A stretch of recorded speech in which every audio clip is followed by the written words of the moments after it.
société politique internationale très très mutante, Jean-Maurice Mbok, on va continuer avec les parallèles. On a aussi des acteurs qui semblent aujourd'hui oubliés à l'heure où tout le monde célèbre Sonko et son poulain. On parle là des institutions. Vous avez vu, lorsqu'il y a eu cette proposition de transition au Sénégal avec cette date avancée pour les élections, on a vu le Conseil constitutionnel sénégalais dire non et retoquer le pouvoir exécutif. Est-ce qu'à ce niveau, au Cameroun, il faudrait aussi à ce que ces institutions-là qui vont porter l'ambition de la présidentielle de 2025 assument et prennent conscience du moment historique qui est le leur? Est-ce que l'État, pour l'enregistrement des citoyens, est-ce que le Conseil constitutionnel, pour valider les dossiers des candidats, seront à la hauteur du moment historique qui attend le peuple camerounais et le Cameroun en général dans son histoire pour 2025? Mais je crois que vous relevez même ce qui fait principalement la différence entre le Sénégal et le Cameroun. C'est au niveau de la Constitution. C'est-à-dire qu'au Sénégal, et la société civile s'est appuyée dessus, le président a 2 mandats, point. Et on s'appuie dessus, et toute la structure peut s'appuyer dessus et surfer dessus. Et c'est là qu'on dit que la société civile a besoin quand même de points d'ancrage. Oui. Au Sénégal, il y a un point d'ancrage, c'est 2 mandats, et vous le savez. Après 2 mandats, il n'est plus question que ça continue. Et la société civile veut se rassurer que la Constitution ne soit pas changée. Ça, ils ont réussi à le faire. Ce qu'on n'a pas réussi à faire au Cameroun. Parce qu'au Cameroun, le président peut se présenter de manière illimitée. C'est d'abord là la première différence qu'il faut traiter. Oui. Ce qui fait donc que la leçon ne va pas être forcément celle du Sénégal. Mais c'est comment gérer le cas Cameroun où le président peut se présenter encore et encore et encore. Il faut donc tirer sur quoi? Il faut se tenir sur quoi? Qu'est-ce qu'il faut faire à ce niveau pour pouvoir apporter le changement? Pour ceux qui pensent qu'il faut qu'il y ait du changement. Moi, je pense qu'il faut qu'il y ait du changement. D'autres vont vous dire qu'ils ne pensent pas qu'il faut qu'il y ait du changement. Mais posons-nous les vraies questions et évitons juste de faire des parallèles de plateau. Docteur Jean-Maurice Mbok, permettez que je précise ma question. Nous avons un conseil constitutionnel qui a dit non à la date proposée par le président Macky Sall lorsqu'il imaginait un renvoi des élections. Est-ce qu'au Cameroun, nous avons des hommes et des institutions ayant cette capacité-là, se fondant sur des arguments juridiques, parce que l'essentiel n'est pas de dire non pour dire non, il faut s'appuyer sur la loi. Est-ce que nos institutions seront à la hauteur le moment venu, je parle là de 2025, et que au cas où des dérives seraient constatées, on soit en tant qu'institution capable de dire non au pouvoir exécutif? L'autorité qui a dit irrecevable, vous allez douter de ses compétences? Non. Je vous pose la question. Non, vous ne pouvez pas douter de ses compétences. Ses qualités sont connues. Le président du Conseil constitutionnel, ce n'est pas quelqu'un qu'on a ramassé dans la rue. Il a un vécu qu'on connaît tous. Les institutions sont là, elles sont existantes et elles sont fortes. J'ai dit une fois de plus, n'allez pas chercher le Cameroun dans ses structures. Les fondements au niveau du texte, en tout cas, sont tellement bien faits par des icônes, et le professeur va bien comprendre de quoi je parle. L'une des personnes qui a construit la constitution au Cameroun, ça a été tellement bien fait qu'on ne peut même pas remettre en cause l'architecture. Au niveau des hommes, ils ne vont faire que leur travail. Et vous l'avez vu lors de la dernière élection, ce qui était irrecevable, ils disaient irrecevable, et les agrégés de droit étaient là. Les discussions se sont faites en mondovision. Le Conseil constitutionnel a dit irrecevable au président Macky Sall. Mais écoutez, la question que je pose, non, votre question est-ce qu'on peut dire irrecevable, mais bien sûr, à l'exécutif au Cameroun? J'ai commencé par quoi? Par celui qui est garant du respect de la Constitution. Je vous dis donc que si ce cas se présente au Cameroun, le Conseil constitutionnel fera son travail comme il a toujours fait. Et l'ECAM fera son travail comme il est en train de le faire. Le problème n'est pas là-bas. Le problème au niveau de la mentalité qu'il faut refaire au Cameroun. La première chose à faire est le PCRN par l'initiative première de Cabral Libi. 11 millions. 11 millions.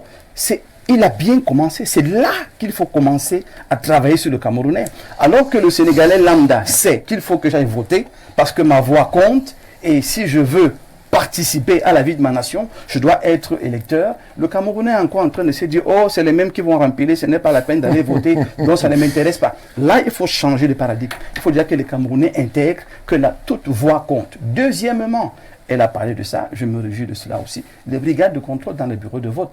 Comment vous allez expliquer que le parti RDPC est présent partout, a des scrutateurs partout, a des vérificateurs partout, mais vous avez quelques partis politiques qui sont à quelques endroits et qui pensent qu'ils peuvent contrôler. Non, il faut que aujourd'hui, la main-d'œuvre électorale bénévole soit disponible, que les membres du PCRN puissent se déployer dans la nation, les membres du MRC, les membres des autres partis se déploient dans la nation et participent au contrôle et à la surveillance des votes. C'est là qu'il faut traiter le problème. Mais oui, je le dis parce que nous sommes dans la machine. Donc, s'il y a un contrôle qui est fait à ce niveau, c'est là qu'on peut commencer à apprendre et à changer les choses. Mais je vous dis, au niveau des institutions, on n'a pratiquement rien à reprocher à nos institutions. Il faut simplement que la société civile, l'opposition, puisse amener les Camerounais à revenir dans la question politique.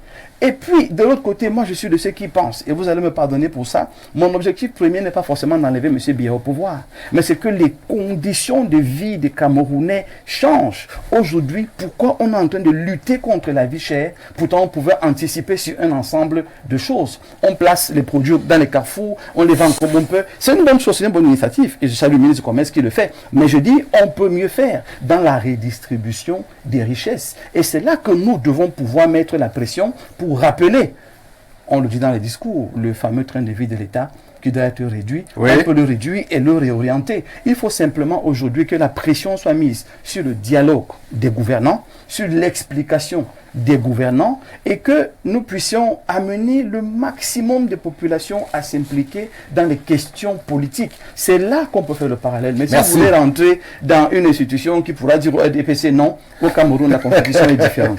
Merci.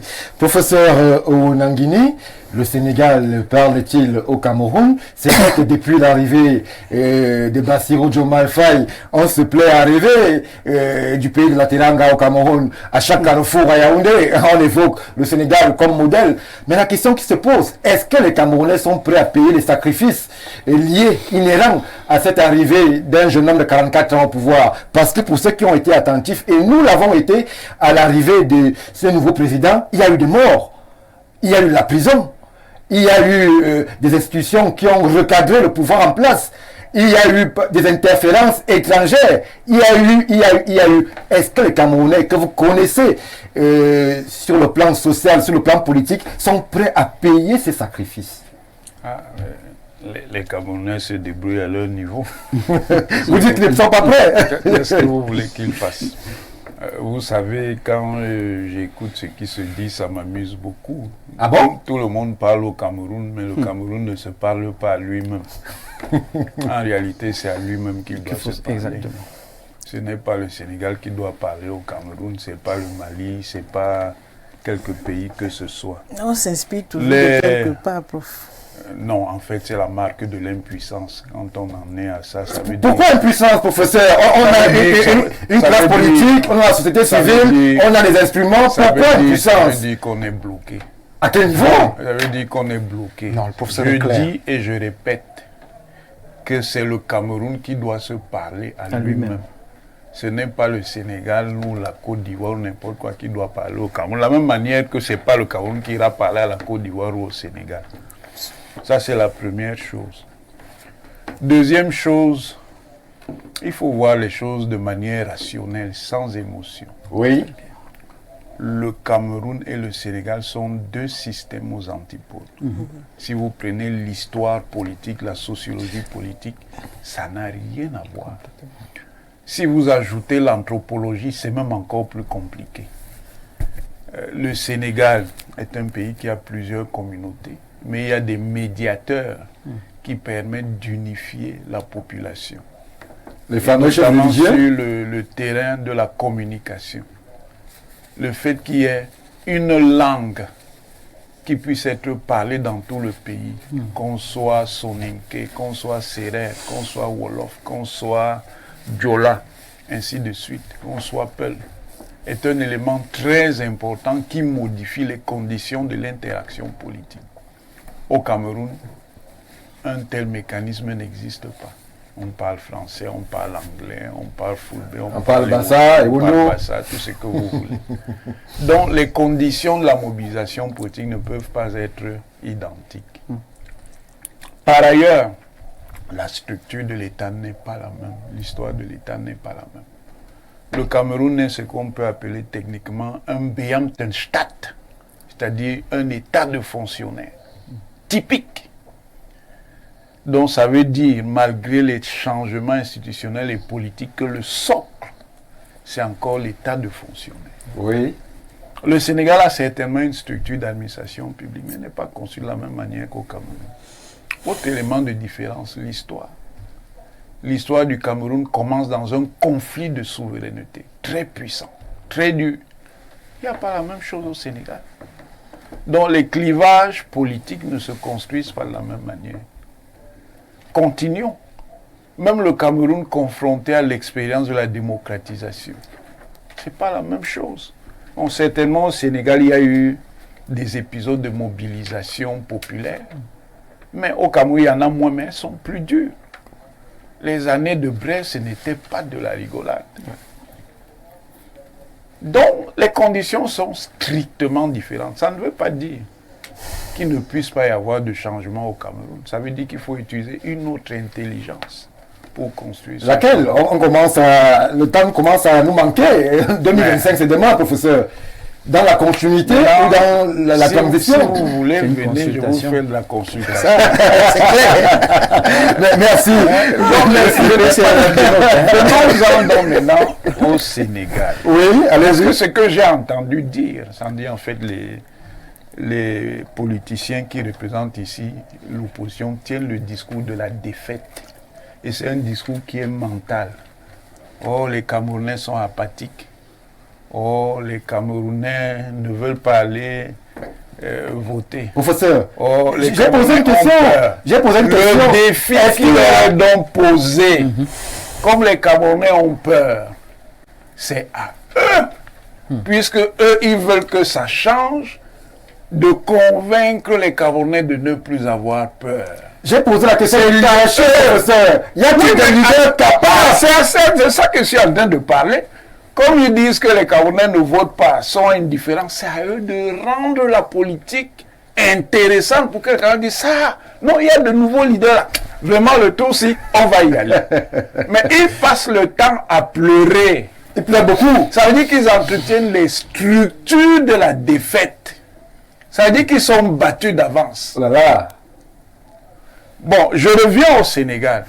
On a quand vous me provoquez, j'y vais.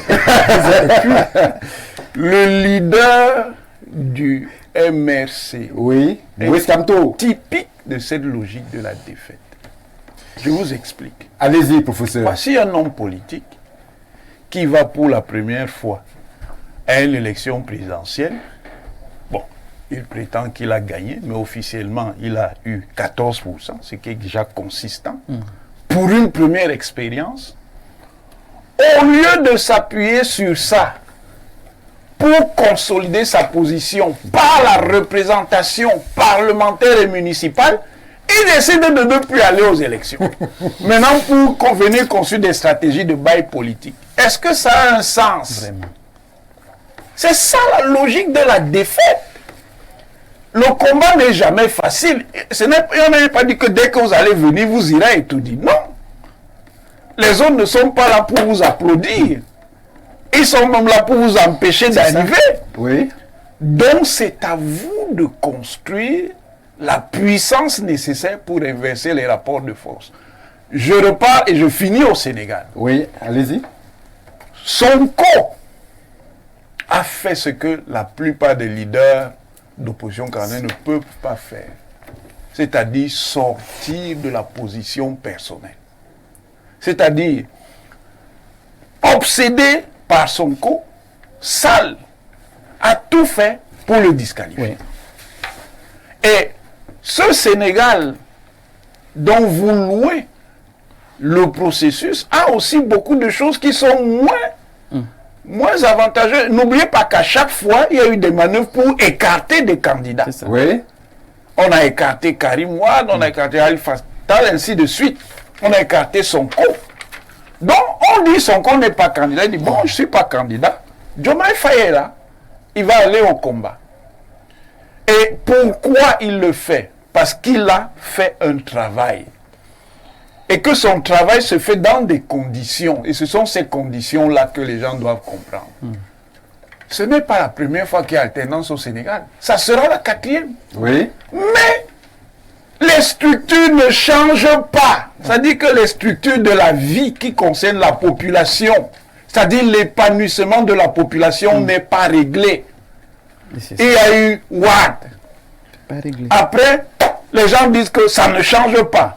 On prend l'ancien lieutenant de Wad, ça, on met, ça ne change pas. Maintenant, Sonko arrive, quand on voit que Sonko va faire la même chose, on le disqualifie. Diomaye Faye arrive, il passe.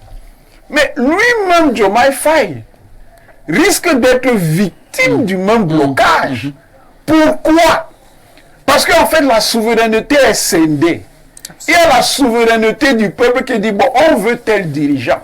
Mais une fois que les dirigeants arrivent au pouvoir, des systèmes internationaux leur imposent de faire des politiques qui sont aux antipodes de ce que les gens ont demandé. Oui. Et quand vous avez donc déjà un système qui a intégré une forte participation électorale, il est automatique que les dirigeants soient chassés l'élection d'après. Voilà ce qui arrive au Sénégal. Et la suite peut être très compliquée. C'est-à-dire, c'est la voie malienne. Alternance. Alternance.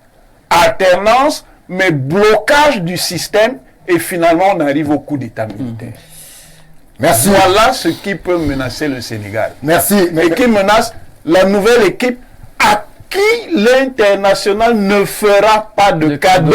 C'est-à-dire que Diomaye Faye, dont je connais le père, puisque je l'ai invité ici, dans mon centre, Diomaye Faye et Sonko, on va les contraindre, on va les mettre dans le bon profil du bon dirigeant africain qui suit les prescriptions internationales.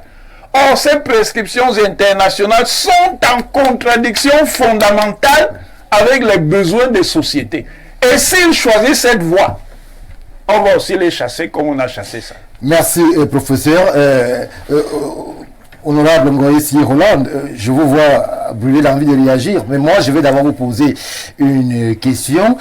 La question qui est liée à la classe politique revient avec beaucoup de force, la maturité de la classe politique camerounaise. Parce que on se souvient qu'en 2018, il n'y avait même pas encore eu le moindre sondage. Il n'y avait pas eu le moindre résultat. Monsieur Mbaga, j'espère que si justement Monsieur Liby est bloqué, que au PCA on acceptera par exemple que Ngoïsi soit candidat. Je lui pose la question tout de suite. On n'a pas vu au Sénégal une crise post-électorale. On n'a pas vu des candidats se déclarer tout de go déjà vainqueurs de l'élection présidentielle comme on a pu le voir au Cameroun. Et la culture qui est celle du Messie. Chez vous, vous jurez uniquement par le président Cabral Liby. Chez M. Willy Mengue, Maurice Kamto, ce qu'il est, c'est-à-dire président, on peine à trouver un autre visage qui serait incapable. On ne peine pas. Je vous en prie, n'entrez pas dans ce genre d'illusion. Et c'est très dangereux. On ne peine pas. Le MSN ne vous a pas fait comprendre qu'on a une fixation sur un personnage. Merci d'avoir précisé. Vous avez dit lui-même qu'il n'est pas né avec une mention sur son visage qu'il est vous l'avez dit de la République. Merci. Voilà. Alors, c'est pas le culte de personnage, c'est même non une idolâtrie au MRC. Merci. L'ouverture politique. Je sais de quoi je parle. Il y a l'idolâtrie. Je vais répondre. Alors, donc il vous écoute. Oh là là, madame Bambano, s'il vous plaît. On est là face à une scène politique qui est assez éclectique. Comment est-ce qu'elle s'est réunie, cette scène politique camerounaise? Parce que le professeur nous fait comprendre qu'il y a eu quand même une adhésion à un projet. Le projet Ousmane Sonko, piloté par son poulain.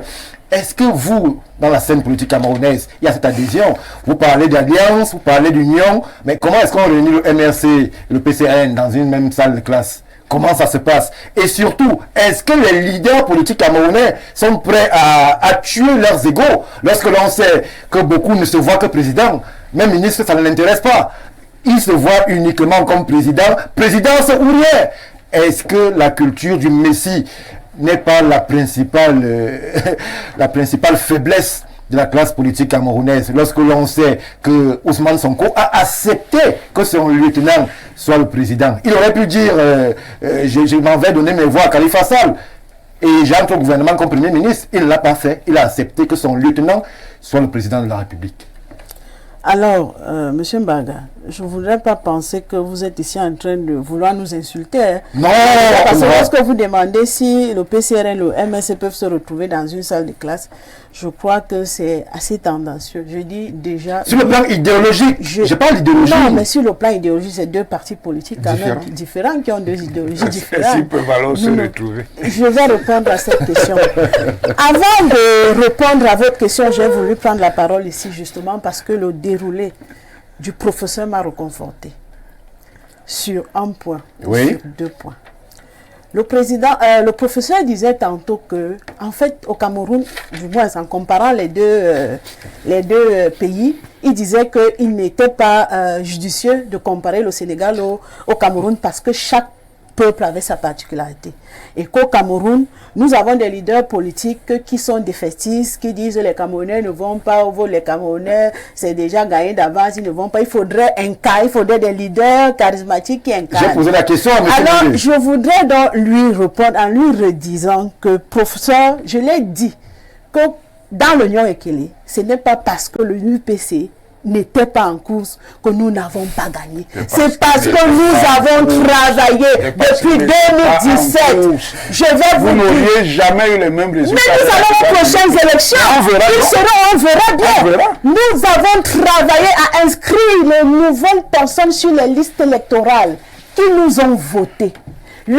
L'UPC a son électorat intact. La preuve, puisque nous n'avons pas de militants. Madame, ici, aux prochaines législatives, nous irons aux élections. Nous va vous laminer dans nous allons aux élections.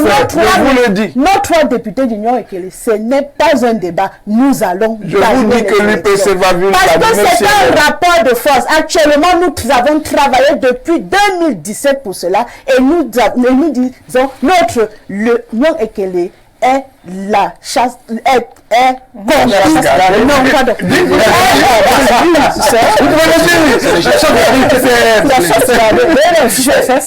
c'est bien. C'est pas ce que intéressant. Je suis en train de dire, encore que merci, l'Union Ekele n'est pas nous allons le fief alors. Non, c'est pas du tout. Aux prochaines élections, je demande de tous les vœux que nous allons aux élections avec l'UPC, nous allons les laminer. Monsieur le professeur, vous l'avez dit déjà. Alors, quand je reviens pour répondre à votre question, je voudrais dire une chose. Lorsque nous, au PCRN, le 15 mars, nous avons tenu, le bureau politique s'est réuni pour pouvoir proposer notre offre à ce qui se construit, notamment dans l'ATP. Et dans cette dynamique, nous pensons que la première chose, c'est-à-dire ce qui doit être prioritaire, c'est d'abord le peuple, c'est la volonté du peuple. Ce n'est pas de cristalliser l'énergie autour d'un individu. C'est pour dire quoi? C'est pour dire que lorsque cette coalition des forces vives, parce qu'on a à l'intérieur les partis politiques, on a à l'intérieur la société civile, on a à l'intérieur les acteurs du développement, lorsqu'elle va s'asseoir et qu'elle décidera, par exemple, de porter le choix sur un individu, nous aurons l'obligation de nous aligner derrière cet individu. En fait, c'est ça. Il y a une coalition qui a déjà son candidat. Cela n'empêche pas que d'autres coalitions aient leur candidat et qu'au finish, on puisse s'accorder. Vous ne lisez pas dans les boules de cristal. Nous sommes en train de construire quelque chose d'assez sérieux que nous voulons présenter au peuple, parce que le peuple a toujours réclamé que l'opposition se mette ensemble. Alors nous répondons donc favorablement à cette demande du peuple. Et nous sommes en train de travailler là-dessus. Maintenant, le contenu et tout ce qui sera fait sera décidé autour des acteurs que j'ai cités ici plus loin. C'est pour vous dire, professeur, que si aujourd'hui, on estime que l'honorable Cabral Libye pourrait céder sa place en Goïci, ce sera fait. Parce qu'au PCR, nous n'avons pas de candidat naturel. Nous, c'est l'APC. Professeur, s'il vous plaît. C'est comme vous agitez une rivalité qui n'a pas lieu d'être. Mais elle l'est. C'est un front commun. L'objectif étant le même, renverser l'ordre. Vous avez les forces en place. Allez-y. C'est une distraction. Alors, j'étais donc en train de dire que quand j'ai pris la parole ici pour dire que le Sénégal nous parlait, j'ai mobilisé deux aspects. Oui. J'ai mobilisé le peuple et j'ai mobilisé la jeunesse. Lorsque je mobilise la jeunesse, je ne dis pas que la jeunesse, parce que très vite, Madame Fadima doit récupérer cela. Elle m'a demandé si c'était un programme politique. J'ai dit non, nous avons un programme politique qui est connu, je pense. Et dans ce programme politique, il n'est pas question de la jeunesse. Alors, j'ai mobilisé ces deux aspects. En disant, lorsque le peuple décide, quelles que soient les conditions, quelles que soient les spécificités du Cameroun, le peuple peut apporter le changement qu'il veut. C'est pourquoi moi je dis, on a l'habitude de nous faire penser que ce sont tous les Camerounais, alors ou la majorité des Camerounais qui vont voter Paul Biya. Moi je n'ai rien contre l'élection du président Paul Biya, parce qu'il a gagné à 71% en 2018. Moi je respecte son score. Mais je dis une chose, rappelons-nous que ce n'est que pratiquement 2 millions de Camerounais sur les 30 millions, ou alors sur les 7 millions qui sont inscrits sur les listes électorales qui l'ont choisi. Si aujourd'hui les Camerounais en âge de voter vont s'inscrire sur les listes électorales, et que nous soyons 10 millions de Camerounais avec nos cartes d'électeurs, et que le jour du vote, nous allons massivement, cela se passait au Nigeria, nous parlons pas du Sénégal, mais cela se passe, on a vu les élections au Nigeria, nous allons massivement voter, que nous soyons 7 000, mais nous allons les 7 millions, merci, les 7 millions battons les 2 millions du RDPC, et nous ne parlerons plus de ça. C'est pourquoi moi j'interpelle le peuple, c'est pourquoi nous allons sur le terrain, c'est pourquoi nous vivons sur le terrain, pour dire à nos compatriotes que nous ne serons pas défaitistes, le pouvoir nous appartient à nous, c'est nous qui détenons le pouvoir et nous devons exprimer notre volonté. L'expression de notre volonté, c'est d'aller dans les urnes, d'aller voter utile, d'aller voter celui qui parle le mieux aux Camerounais. Oui. C'est ce que je suis dans, c'est pourquoi j'étais en train de vous dire que nous n'entrons pas dans la distraction des administrés, nous n'entrons pas dans la distraction des administrateurs, nous n'entrons pas dans l'administration d'un certain nombre de personnes. Nous allons travailler sur le terrain. Nous sommes en train de mettre sur pied. Et je dis, il y a une société civile, il y a la société civile qui est avec nous, il y a d'autres partis politiques qui sont avec nous.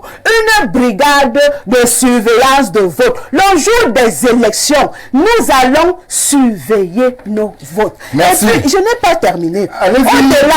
Au-delà de la surveillance du vote, il faudrait bien que le Camerounais sache quel est le projet politique qui lui sera présenté le moment venu. Nous allons lui expliquer cela. Nous allons aussi, parce que nous avons remarqué une chose par rapport aux inscriptions sur les listes. C'est l'occasion aussi pour moi d'interpeller Elekam. La majorité des kits d'Elekam sont défectueux. Je ne sais pas si c'est fait à dessein ou bien c'est juste des problèmes techniques, mais je dis la majorité. Je prends au moins 4 arrondissements dans l'Union Ekele où nous ne travaillons pas depuis pratiquement 2 mois parce que les kits d'Elekam sont défectueux. Il faudrait donc que Elekam essaye de faire le maximum d'efforts pour mettre à la disposition des Camerounais des kits qui travaillent pour inscrire les gens, parce que contrairement à ce que nous disons ici sur les plateaux de télévision, moi je suis sur le terrain et il y a un engouement depuis l'année dernière où les Camerounais veulent vraiment s'inscrire sur les listes électorales parce qu'ils veulent exprimer le changement le moment venu. Merci, honorable.